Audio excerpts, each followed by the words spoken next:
दोस्तों, आपका हमारे YouTube चैनल एजुकेशन 101% में हार्दिक स्वागत है। आज की क्लास में हम लोग देखते हैं कि मौर्य साम्राज्य के पतन के बाद जो भारतीय इतिहास है वहां से प्रश्न कहां से निकल के आते हैं। जब मौर्य साम्राज्य का पतन हो गया तो उसके बाद भारतीय इतिहास दो वर्गों में बंट गया।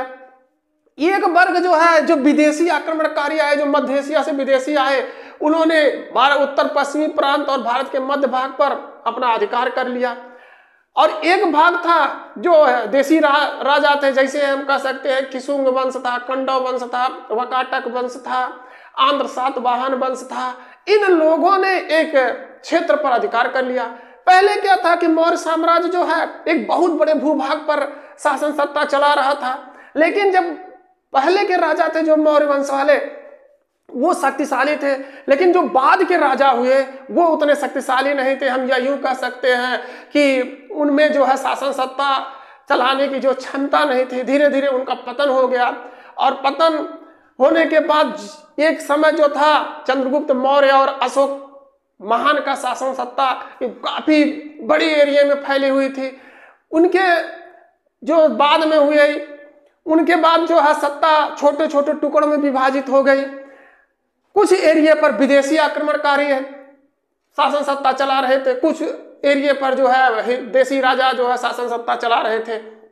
जो विदेशी आए वो आए विदेश से, लेकिन वो भारत के ही होके रह गए, हमारे देश की संस्कृति और सभ्यता में ही स्वयं को विलीन कर लिया। जैसे समझने के लिए हम यूं समझ सकते हैं, मध्यकालीन इतिहास में हम लोग देखें कि मुगल जो बाबर आया था विदेश से, लेकिन जो मुगल काल की जो सत्ता स्थापित हुई उसके बाद मुगल भारत के ही होकर रह गए। 1857 ईस्वी की जब क्रांति हुई, भारतीयों ने क्रांति किया, तो उस समय हमारी प्रमुख मांग यही थी कि हमारे यहाँ का जो शासक है अर्थात बहादुर शाह जफर, उसी को राजा बनाया जाए। ये अंग्रेज जो है विदेशी है, बहादुर शाह जफर के पूर्वज विदेशी थे, लेकिन हम लोगों ने ये देखा कि इन लोग आए तो विदेश से थे, लेकिन हमारी सभ्यता और संस्कृति में पूरी तरह से स्वयं को समाहित कर लिया। इसलिए हम लोगों ने भी यही सोचा कि ये हमारे देश के हैं। अब जो विदेशी आए थे, कौन कौन से विदेशी आए थे? शक आए, शक, इनको जो है सीथियन भी कहा जाता है, शकों को सीथियन भी कहा जाता है। दूसरे कौन आए? इंडो ग्रीक, इंडो ग्रीक, इनको कहता है हिंद यूनानी या हिंद यमन भी इनको कहा जाता है, यमन भी इनको कह दिया जाता है। और कौन आए? पहलव वंश, पहलव वंश, इनको कहते पार्थियन। अगले आए कुषाण, कुषाण वंश, इनको जो है यूची या तोखरी भी कहते हैं। ये जो है शासन सत्ता स्थापित कर विदेशी जो आए भारत में शासन सत्ता स्थापित की और भारत के ही होके रह गए। ये मध्य भारत और उत्तर पश्चिमी हिस्से पर जो भारत पर अपनी शासन सत्ता स्थापित किए। और जो देसी राजा थे जो हमारे यहाँ से ही निकल के जो शासन सत्ता स्थापित किए, जैसे कौन कौन से? शुंग वंश, शुंग वंश, अगला कंडव वंश, तीसरा वकाटक वंश, चेदी वंश,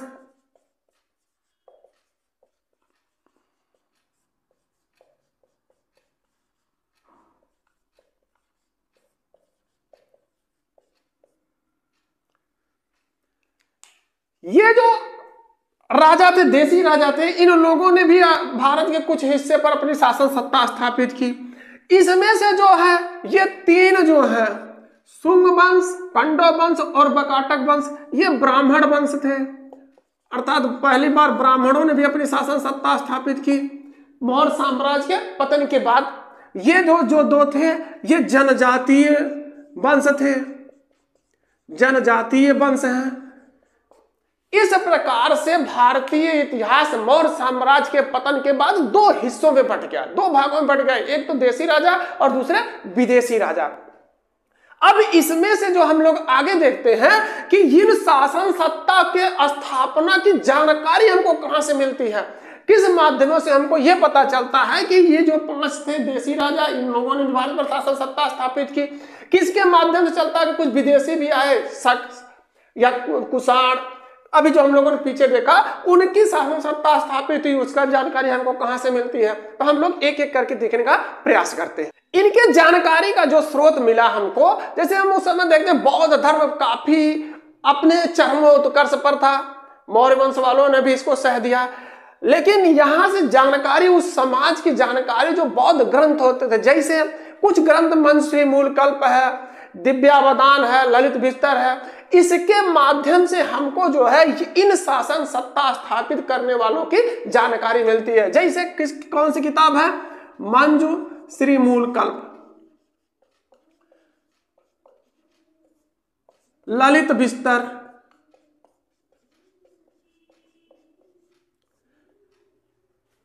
दिव्यावदान, इन पुस्तकों के माध्यम से हमको जानकारी मिलती है।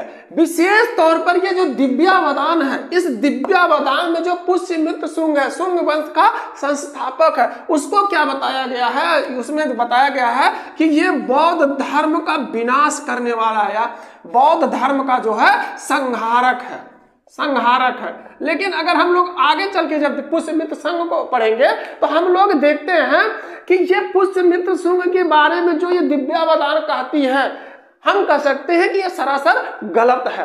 अगली जो पुस्तक थी जिसके माध्यम से हमको जानकारी मिली, मिलिंद पन्हो।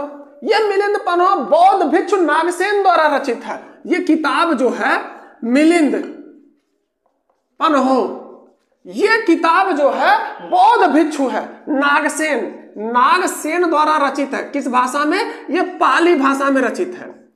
इसमें लिखा क्या गया है? जो ये यूनानी शासक है मेनांडर, यूनानी शासक मेनांडर के बारे में इसमें वर्णन है। किसका वर्णन है? मेनांडर के बारे में वर्णन है। अगली जो पुस्तक है महाभाष्य। महाभाष्य आप लोग जानते हैं किसकी पुस्तक है? पतंजलि का महाभाष्य। महाभाष्य किसकी किताब है? ये पतंजलि की है, पतंजलि की है। ये पुस्तक कहां से? ये पाणिनि के अष्टाध्यायी का टीका है। पाणिनि की जो किताब है अष्टाध्यायी, इसका जो है ये टीका है। महाभाष्य पतंजलि की पुस्तक है। उसमें क्या है कि जो पुष्यमित्र शुंग है उसके शासन काल की कुछ प्रमुख घटनाओं का वर्णन है। यह किताब किसकी जानकारी दे रही है? ये पुष्यमित्र शुंग जो था उस समय का शासन सत्ता चलाने वाला, शुंग वंश का संस्थापक, उसके बारे में जानकारी देती है। किसकी?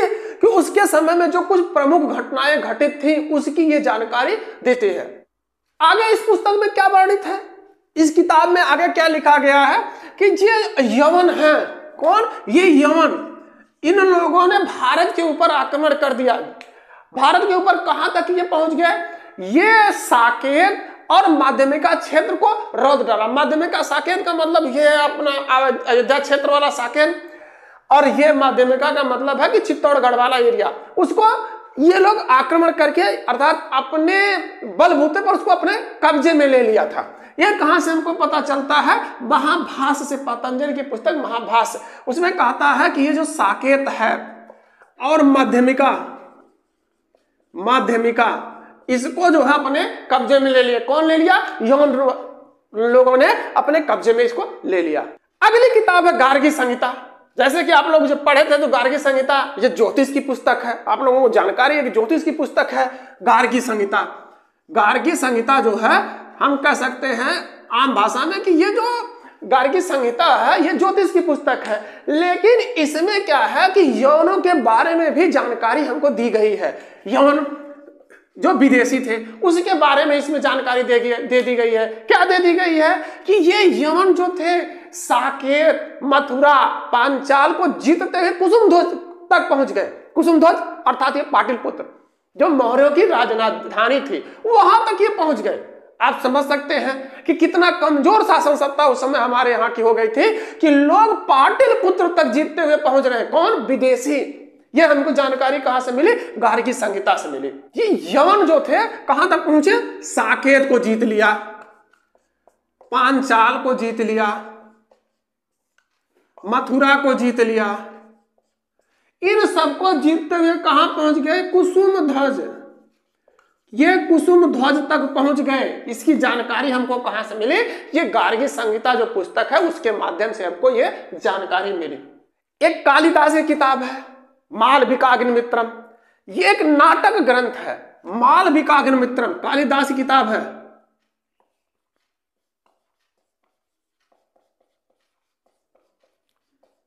ये जो है मालविकाग्निमित्र कालिदास की पुस्तक है। इसकी रचना किसने की? कालिदास ने की। कालिदास ने की। कालिदास ने क्या किया कि ये जो शुंगकालीन है, शुंग का समय, शुंग का वंश का शासन सत्ता थी उस समय की ये राजनीतिक घटनाएं इसमें वर्णित है। राजनीतिक घटना इसमें वर्णित है। वर्णन में क्या है कि ये कहते हैं कि जो पुष्यमित्र शुंग था उसका पुत्र अग्निमित्र, ये जो है विदिशा का राज्यपाल है। अग्निमित्र जो था ये विदिशा का राज्यपाल है। घटना क्या इसमें वर्णित है कि जो विदिशा का ये राज्यपाल था, कौन? अग्निमित्र। इसका पुत्र जो है, इस अग्निमित्र का पुत्र वसुमित्र, ये उस समय यवनों ने आक्रमण कर दिया और इसने क्या किया, इस वसुमित्र ने क्या किया कि इसको सिंधु नदी के किनारे यवनों को बुरी तरह से पराजित किया। यवन जो है बुरी तरह से जो है पराजित होने के बाद ये यहां से चले जाते हैं। अगली किताब है थेरावली। ये कब लिखी गई? ये 14वीं सदी में लिखी गई। 14वीं सदी में किसने लिखा? जैन विद्वान था, जैन धर्म को मानने वाला था। जैन धर्म को मानने वाला कौन था? मेरुतुंग। इसका नाम है मेरुतुंग। उसने ये पुस्तक लिखी और इसमें लिखा क्या गया कि इसमें लिखा गया जो उज्जैनी है वहां के शासकों की वंशावली दी गई है।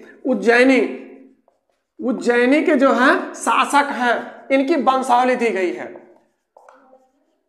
शासकों की वंशावली दी गई है। और ये शासकों की वंशावली के साथ साथ और क्या इसमें लिखा गया है कि जो ये पुष्यमित्र शुंग है, पुष्यमित्र, उसका भी नाम इसमें लिखा गया है। जो शुंग वंश का संस्थापक था उसका भी नाम इसमें लिखा गया है। अगला क्या था कि एक जूनागढ़ का अभिलेख है। जूनागढ़ का अभिलेख है। ये कब का है? ये जो है 150 ईस्वी में लिखा गया। 150 ईस्वी में लिखा गया। किसने लिखवाया? शक शासक, विदेशी शासक, शक शासक। कौन सा शक शासक कौन था? रुद्रदामन ने जो जूनागढ़ का अभिलेख लिखवाया, इसमें लिखवाया किस भाषा में? रुद्रदामन। इसने इसको संस्कृत भाषा में लिखवाया। संस्कृत भाषा का यह पहला अभिलेख है। इसको और कहां से पेपर में पूछ सकता है कि ये जो जूनागढ़ का अभिलेख जो संस्कृत भाषा में लिखा गया है, इसको चंपू शैली में लिखने वाला प्रथम अभिलेख कहा जा सकता है। चंपू शैली क्या है? चंपू शैली ये है क्या? इसको हम कहते हैं गद्य और पद्य दोनों भाषाओं में ये लिखा गया है, उसी को कहते हैं चंपू शैली। इस समय की घटनाओं की जानकारी या इस समय के शासन सत्ता की जानकारी का प्रमुख स्रोत हमको जो था वह सिक्के थे। सिक्के का मतलब था कि इससे जानकारी हमको कैसे मिलती थी? इस पर सिक्कों पर जो तिथि अंकित थी, सबसे पहली जानकारी तिथि। और क्या था? राजा का नाम भी लिखा होता था। जैसे आप यो समझ सकते हैं कि जैसे हमारे यहाँ की आज कागजी मुद्रा है।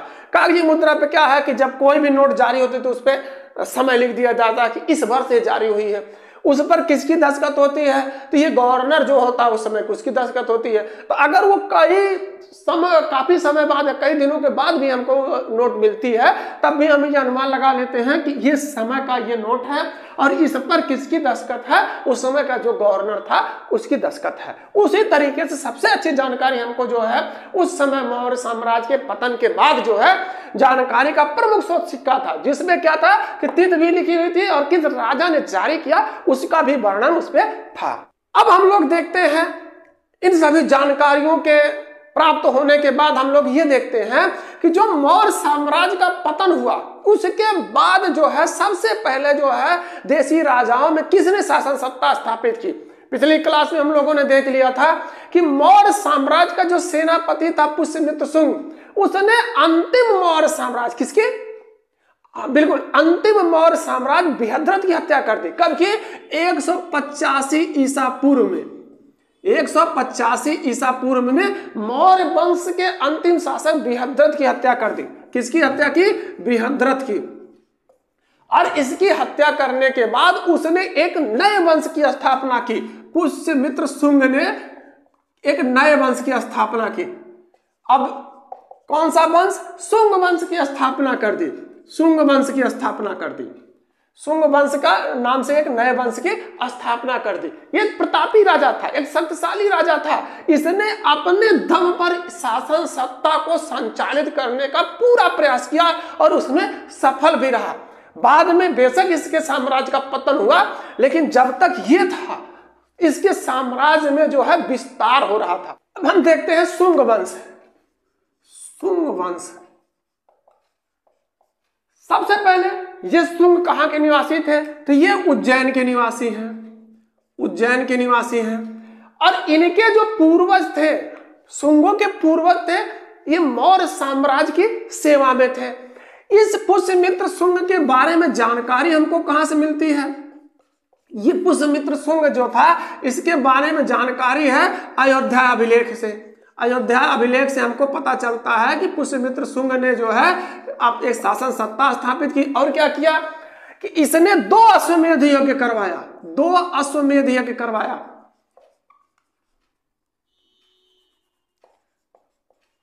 अश्वमेध यज्ञ करवाया। इन अश्वमेध यज्ञ करवाने का श्रेय किसे जाता है? तो इसके कर्ता जो अश्वमेध था पातंजलि थे। पातंजलि के कहने पर ही इसने 2 अश्वमेध यज्ञ करवाए थे। ये जो अयोध्या का अभिलेख इसको लिखवाया किसने? इसका राज्यपाल है। किसका राज्यपाल है? पुष्यमित्र शुंग का राज्यपाल है धनदेव। राज्यपाल जो है धनदेव, उसने इसका निर्माण करवाया था। इसमें वर्णन किस चीज का है कि ये कहता है कि जो यवन थे साकेत और मध्यमका तक चढ़ आए थे, लेकिन इसने क्या किया? पुष्यमित्र शुंग ने उनको बुरी तरह से पराजित किया और जिसकी वजह से यवनों को पीछे हटना पड़ा, अपने पांव पीछे खींचने पड़े। यह वर्णन हमको कहां से मिलता है? अयोध्या अभिलेख से ही हमको ये जानकारी पता चलती है। अभी हम लोगों ने देखा जो पुस्तक थी दिव्यावदान, उसमें कहता है कि ये जो है बौद्ध धर्म का संहारक है। लेकिन हम लोग देखते हैं कि इसने सांची में 2 स्तूप का निर्माण कराया। सांची में 2 स्तूप का निर्माण करवाया। ये सांची स्तूप है कहां? ये मध्य प्रदेश में रायसेन जिले, मध्य प्रदेश का जो है एक जिला है रायसेन। रायसेन जिला है, ये रायसेन जिला है। वहां पर जो है स्थान कौन सा है? विदिशा के निकट। विदिशा के निकट जो है इसने 2 स्तूप जो है 2 स्तूप बनवाए। अब किताब क्या कर रही है कि ये बौद्ध धर्म का संहारक है, लेकिन आप खुद ही देख सकते हैं कि जो बौद्ध धर्म का संहार करने वाला, विनाश करने वाला व्यक्ति होगा वो स्तूप का निर्माण करवाएगा। साथ में क्या है इसने और क्या किया? अभी आप खुद ही देख के फैसला कर सकते हैं बौद्ध धर्म का संहारक है या बौद्ध धर्म को का संहारक ना स्वीकार नहीं करने के बावजूद भी बौद्ध धर्म को कुछ न कुछ प्रशय दे रहा था, अर्थात ये धार्मिक सहिष्णु व्यक्ति था। इसने और क्या किया? 2 स्तूप निर्माण करवा दिया। अशोक ने जो स्तूप, महास्तूप का निर्माण कराया था, उसके चारों तरफ जो थी काष्ठ वेदिकाएं थी, काष्ठ वेदियां थी। तो इसने क्या किया कि इसको जो है उस काष्ठ वेदी को हटा के पाषाण वेदियों का निर्माण करा दिया। पाषाण वेदियां निर्माण उसने करवा दिया। कहा कि ये काष्ठ वेदियां हटाइए, इसके स्थान पर जो है पाषाण वेदियों का निर्माण किया जाएगा। इसके अलावा भी इसे जो है भरहुत स्तूप के निर्माण का श्रेय है। भरहुत स्तूप के निर्माण का भी श्रेय। अच्छा, ये भरहुत स्तूप का खोज किसने की थी? 1873 ईस्वी में अलेक्जेंडर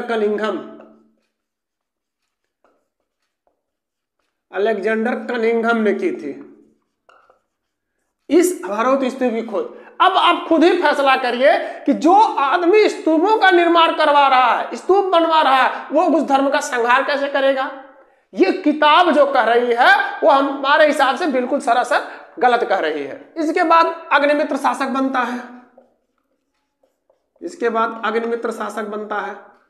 उसके बाद भागभद्र जो है राजा बनता है।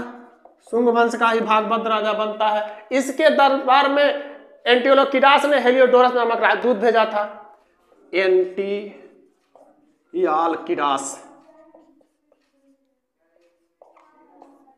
एंटियोलकिडास ने हेलियोडोरस नामक राजदूत को भेजा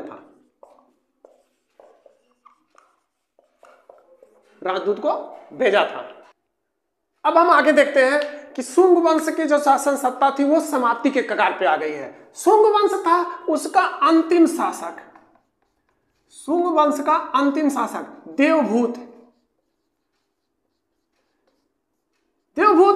ये शुंग वंश का अंतिम शासक है। इसकी हत्या जो है इसका मंत्री सचिव वासुदेव ने कर दिया।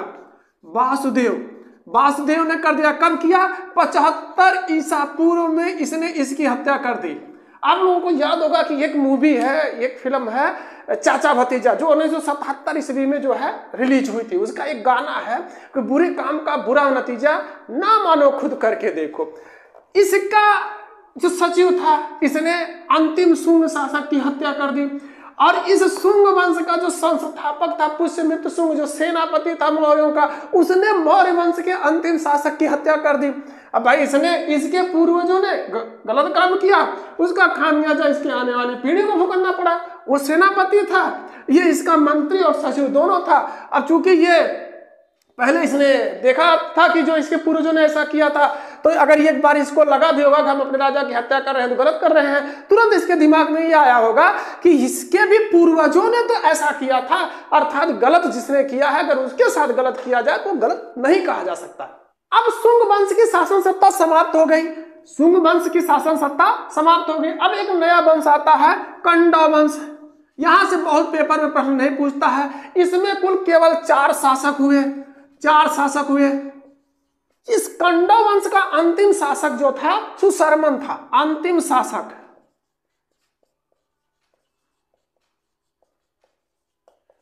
सुशर्मन इस कंडा वंश का अंतिम शासक था। इसमें कुल 4 शासक हुए। अब हम देखते हैं जो तीसरा ब्राह्मण वंश था, हम उसके बारे में अध्ययन करने का प्रयास करते हैं। उसमें से भी बहुत पेपर में निकल के नहीं आता, 1-2 पॉइंटों से क्वेश्चन पूछता है, हम उसको देखने का प्रयास करते हैं। वकाटक वंश,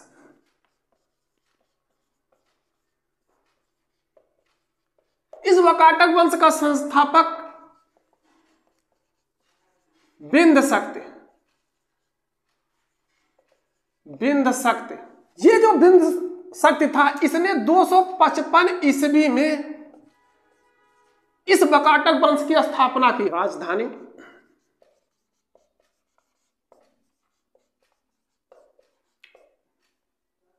नंदीवर्धन, ये जो है नागपुर वाले एरिया में है।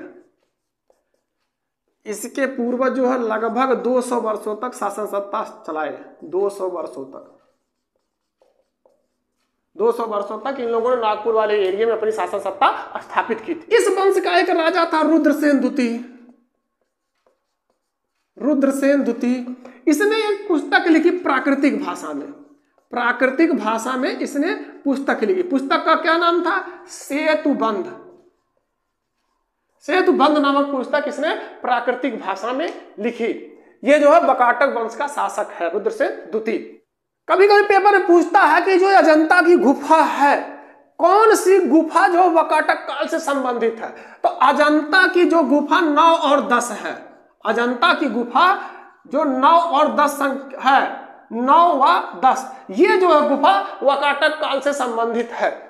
आज की क्लास में बस इतना ही। अगर हमारी वीडियो पसंद आती है तो आप लाइक करें, साथ में शेयर भी करें। अगर चैनल पर आप नए हैं तो चैनल को सब्सक्राइब करें, साथ में बेल आइकन दबाना ना भूलें, जिससे आगामी वीडियो का नोटिफिकेशन आपको मिलता रहे।